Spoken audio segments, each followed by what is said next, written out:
And I am a bit self-conscious about my spots. Yeah. Now, as I said, this channel might have a little bit of everything.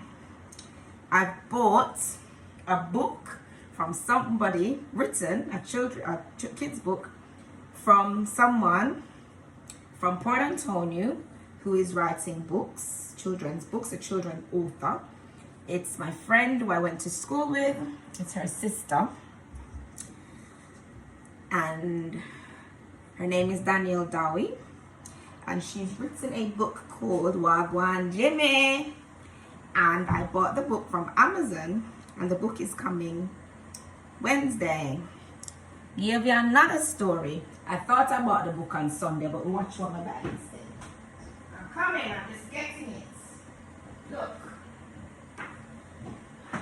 Tell me if this is not support. Wagwan Jimmy coloring book. I thought I bought the book already. The book came yesterday. Coloring book. Not one word, not in there to read. I'm gonna have to make up the story. Don't I could do that. I could proper. I'm gonna show you how to make up the story. I don't know the story of Wagwan Jimmy, but I might just look at the coloring pages. Jimmy met a big fat ugly gorilla who was eating a banana. Jimmy had a slingshot in his hand. I wonder where this book is set, because I've never seen a gorilla in no bush in Jamaica, and she's Jamaican.